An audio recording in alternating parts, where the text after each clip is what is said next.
मुख्तार अंसारी के छोटे बेटे उमर अंसारी इस वक्त मेरे साथ मौजूद हैं। उमर, किस तरह से लेते हैं जो पूरा घटनाक्रम है? आप लोगों की तरफ से ये पहले आरोप लगाया गया था कि खाने में जहर दिया जा रहा है, क्या कहेंगे अब? हम लोग की तरफ से क्या आरोप लगाना है, मेन तो पापा ने ही ये बात कही, और जिसको जहर दिया गया वो कहे कि हमको जहर दिया गया है। और मेरी आंतें जैसे लग रहा है कोई काट रहा है, बहुत तकलीफ में हूँ मैं। और वो साबित भी हुआ कि उनको फिर आईसीयू में शिफ्ट किया गया, उनकी तबीयत बहुत ख़राब थी। फिर ना जाने डॉक्टर को स्वतंत्र तरीके से इलाज नहीं करने दिया गया, और 12 ही घंटे में पीठ ठोक के और कि आप बिल्कुल फिट हैं, आप वापस जाइए तन्हाई बैरिक में बांदा की जेल के।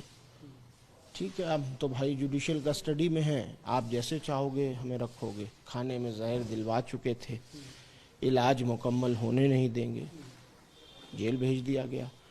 कल तबीयत इतनी ख़राब थी कि कल दिन में भी बेहोश हो गए। वीडियो कॉन्फ्रेंसिंग पे पेशी पर आए मुझसे 3:30 बजे पीसीओ के माध्यम से, जब जो परिजन से बात होने की सुविधा एक है उससे बात हुई तो खुद बताया कि मैं बेहोश हो गया। और मैंने कहा कि मैं परमिशन ले रहा हूँ कोर्ट से, मैं कल प्रयास करूँगा आने की आपके पास। तो कहे कि मत आना, मेरी तबीयत बहुत ख़राब है, मैं बैरिक से निकल के व्हीलचेयर पे भी नहीं आ पाऊँगा। तकलीफ आपसे साझा की थी? बिल्कुल तकलीफ साझा की थी, और उनको कहीं ना कहीं अपनी तकलीफ जो वो इतने दिन से झेल रहे थे उसके चलते उन्हें एहसास था। 5 मिनट की रिकॉर्डिंग में आखिरी में उन्होंने मुझसे ये कहा है, बिल्कुल लास्ट में, कि बॉडी तो यहीं रह जाएगी, रूह मेरी चली जाएगी। ये लास्ट उनके वर्ड हैं 3:30 बजे दोपहर में। और अब आगे सबको पता है, पूरा देश जान रहा है क्या हुआ है।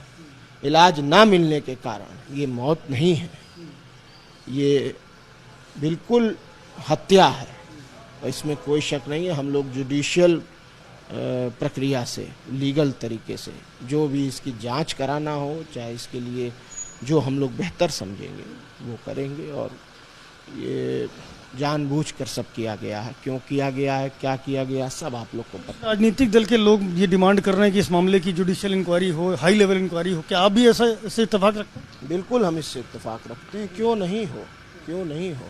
एक आदमी आशंका व्यक्त कर रहा है कि मुझे जहर दिया गया है, मुझे मार दिया जाएगा। एक आदमी कह रहा है कि मेरी तबीयत इतनी खराब है कि मैं मुट्ठी अपनी नहीं बंद कर पा रहा हूँ। मुट्ठी इसलिए नहीं बन पा रहा हूँ, कमजोरी इतनी है, मुट्ठी नहीं बंद कर पा रहा हूँ।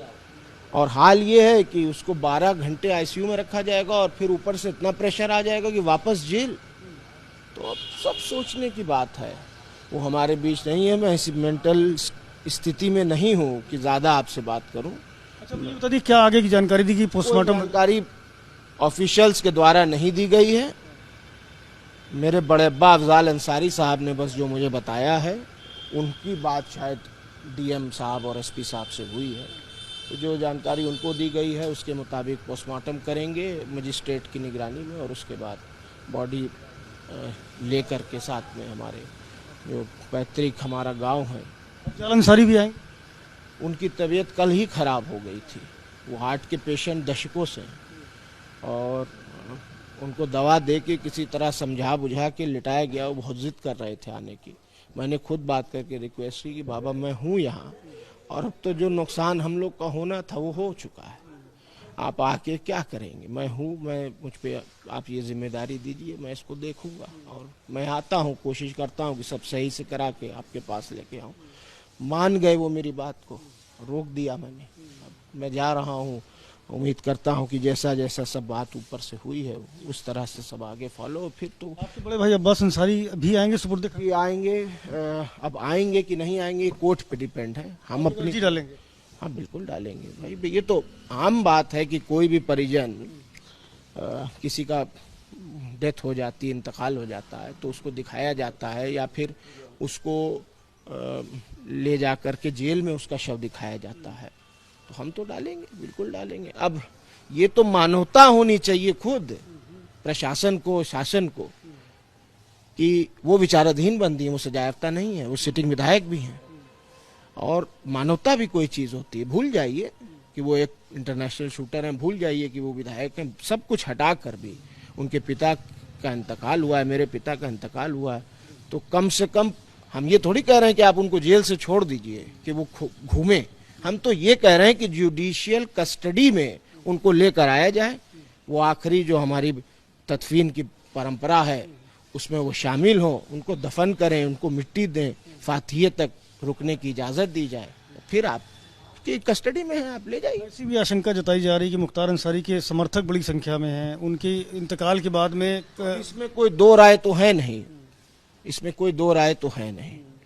हम लोगों ने अपनी तरफ से सारे चाहने वालों से, मैं फिर अपील कर रहा हूं आपके माध्यम से, जो भी अंसारी परिवार, मुख्तार अंसारी इनको मानता है, चाहता है, उनसे मेरी हाथ जोड़ के अपील है कि आप लोग संयम बरतिए, आप लोग इस हकीकत को एक्सेप्ट करिए और ये बात ध्यान में रखिए कि हम लोग कोई भी ऐसा काम नहीं करेंगे जो कानून की नज़र में अपराध की श्रेणी में आता हो।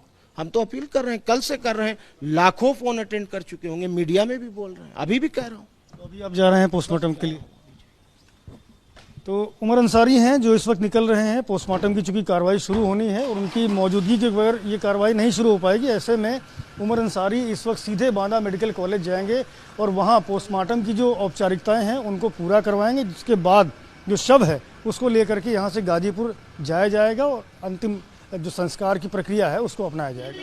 कैमरामैन प्रेम सिंह के साथ संजय त्रिपाठी, ABP न्यूज़, बांदा।